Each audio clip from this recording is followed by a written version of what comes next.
Nowadays, I create art outside a lot, whether that's drawing or painting, and I feel like I've got a pretty good system down. One of you asked what I like to bring outside. Everything fits in here, so let me show you what's in my art bag. When I tell you it took me a long while to figure out my ideal setup outside, that's no exaggeration. I really messed it up at the beginning. So hopefully by seeing my supplies and what I bring outside, you won't make as many mistakes as I did. This is the bag that I like to take with me. If I'm going outside and I know that I'm only going to be painting one piece or drawing one piece, then I will just take a rucksack because that is easier. You can just store it away and just get it out when you need it. But the perks of using a shoulder bag like this is because it's much more accessible. It means I really can just reach in and grab the supplies I need. And I can also have my camera in here as well, and it's really easily accessible. But how have I designed my bag? Well, as I said, technically, I have painting supplies and then I have drawing supplies. So I have a wet bag and a dry bag inside my bag because I did used to just go out and do some painting or just do a little bit of drawing. But now, with the How Much Art Can I Make series, we're actually doing all of it. We went to the zoo, we went to a city, we went to the woods, and we're trying to see how much art I can make in one day. So it does combine the drawing and painting aspect, and I need both of those accessible. But if you know that you're just doing one or the other, you can just bring your one designated bag. So I hope that makes sense. Let me show you. I have two Ziploc bags. These are Tesco freezer bags, and these are amazing. Okay, these are really good to store your art supplies in. They are just plastic Ziploc bags that are designed for like sandwiches, but they're completely waterproof and you can seal them, so absolutely perfect for storing art supplies. Obviously they do look pretty ugly, I do know that. I mean, for starters, if you carry a phone or a camera like I do, I can't have any water or paint dripping on those items. And also, if you're carrying a drink, which you should, make sure you always take a drink with you. You don't want that going over your sketchbook, so definitely, for starters, start with a Ziploc bag. What I do is I have the shoulder bag open and both bags open like this. That means all I can do is put my hand in and reach. Like, how simple is that? It's so easy, and that's how I'm able to create so much art in such a short space of time when I'm out and about. I get easily embarrassed, and I could not be one of those people that has a whole easel with them that's bringing a ton of art supplies and paint tubes and everything. If you are a shy, anxious artist like me, make it discreet. I don't take many art supplies, but I'm very precise with what I do bring. I don't bring an easel, I don't bring paint tubes, I don't bring anything that can't be packed away in 30 seconds. Because also where I live, it's cold, it's rainy. You need to be able to reach for your supplies quickly and also put them away quickly. So let's see the wet bag first.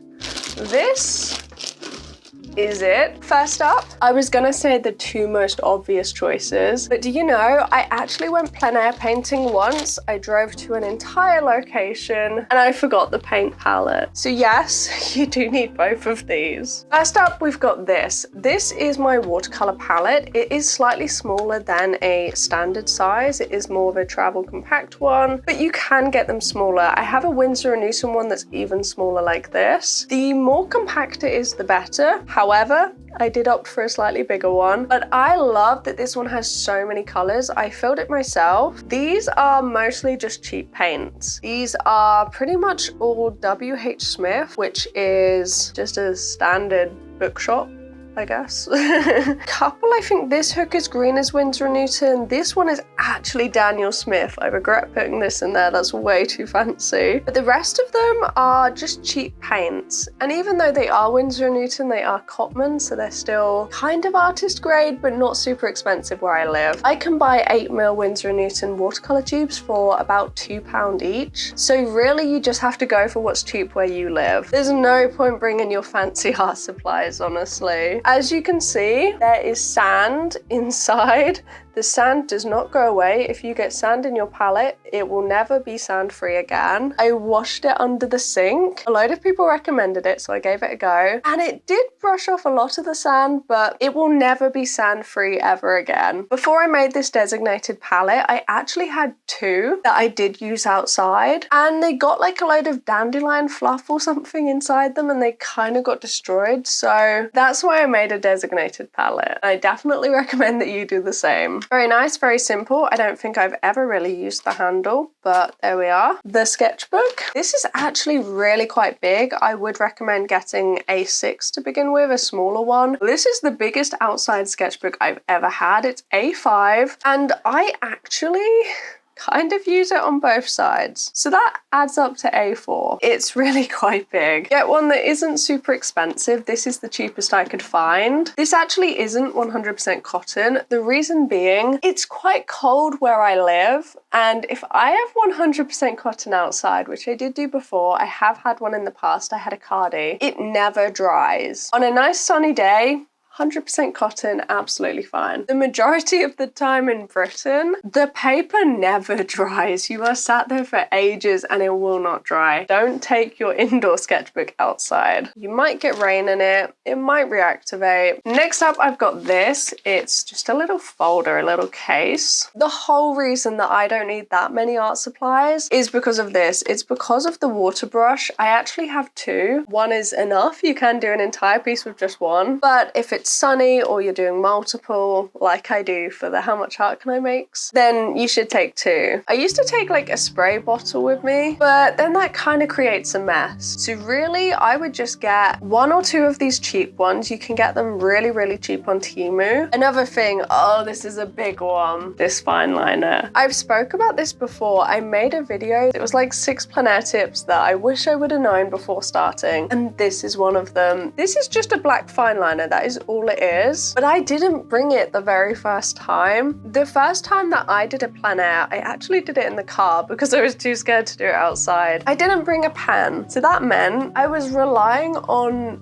watercolor to define the edges. That doesn't work when you're creating something quickly. When you're creating art really quickly, you need the lines to define the edges. Something like a fine liner, make sure it's waterproof, or color pencils also work, because you're not going to be sat there for ages. You're not going to be able to create the lines yourself. If you're not going to be there for long, like imagine that without lines. Just for a little bit more definition, I've been trying to use it less, but I still always take it with me. Pencil is necessary for the first step. Do the initial sketch, add some fine liner on, and you can just rub it out. I've got a kneaded eraser. This is actually a putty rubber. This is before I realized kneaded erasers and putty rubbers were different things. And this is the difference. Like, this is a putty rubber compared to a kneaded eraser. They're really not the same. Ooh, 1 sheet of kitchen roll. I think this is absolutely essential. If you are painting clouds, the easiest way to do that is to just paint the entire sky blue and dab away the clouds. Honestly, hands down, fastest way to make clouds. And it's the easiest way. It's slightly different when you're inside and you can control it. Also super handy to have one of these in case you make any mistakes. This is literally all that I bring with me for watercolor. It's 3 items. It's super simple, but there is one other that I will mention. Unfortunately, I only have 3. I often forget to take them with me because I like them being here in the studio. I would recommend that you bring a white gel pen. Only real reason for this is if you're painting a beach and you want to add sea foam quickly, 100% this is the easiest way. And that's ready to go. It's my designated outside painting bag. Next up, we've got the second bag. This is the dry bag. And as you can see, the very first thing, this is just a cheap sketchbook. Well, it was supposed to be cheap, but I bought it in a city, so it wasn't. One thing that I do recommend actually is getting hardback for this and for painting, just because like when I've done drawing standing up, things like this one that I did in the corridors of Hogwarts, because I was standing up and literally just using it like this, it's hard enough that I can just stand up and draw. I wouldn't be able to draw on the spot like this if it was softback. And as you can see, the supplies I bring with me do still change. I thought I'd bring the metallic pencils here just to spice it up a little bit, and I bought the Neo colors for the zoo. If I'm filming a designated video, I will usually bring one wildcard supply. I've also bought water-based markers as well, just to make it a little bit more interesting. Honestly, usually I don't really like spiral bound, but I do think it works. It works for outside because then you can fold everything behind and just focus on the one page that you need. Next up, we've got some pencils. These are designated outdoor pencils. I actually picked these up in Rome. I spontaneously bought a sketchbook and these 4 pencils and filmed the entire week in Rome, just creating art as we went. And I'll leave that video below if you want to see. These are the 4 pencils I picked up. I was thinking that yellow, red, blue would be good to blend, but these pencils don't really blend, so that went out the window. The pink was just a fun 4th color, and I had a lot of fun with these. They are kind of jumbo pencils. These are the Cretacolor Mega Colors. I just think jumbo pencils are a bit more hardy when you're creating outside. I don't know what it is, but I do like them. And there was no reason to really keep them inside because I have so many other pencils. I actually have this huge sharpener, which I wouldn't normally say that you need to bring, but I have it here because these pencils only fit in the big one, which means I can't use a lot of other sharpeners. I've also got a random IKEA pencil. I guess I might have picked this up on my travels. Don't know why that was there. Another thing I do like to bring is a rainbow color pencil. Sometimes if you don't have many colors, these can provide a lot more. There aren't too many in this particular one, but I do actually have more of these. These ones here are a little bit more themed, as you can see. They're a little bit bigger as well. They're a little bit jumbo, so I do think these are going to end up coming with me outside, and I think they're going to be amazing. The good thing with rainbow pencils is that you can get multiple pencils in one, but if you don't have much space, you can really just bring 2 or 3 pencils and get a huge variety of colors, so they're super helpful. I don't want to bring a really heavy bag around with me, and I also figured out quite early on that I get a little bit overwhelmed if there's too many art supplies, so I do try and keep it as minimal as possible. A rubber eraser in the United States, just for mistakes.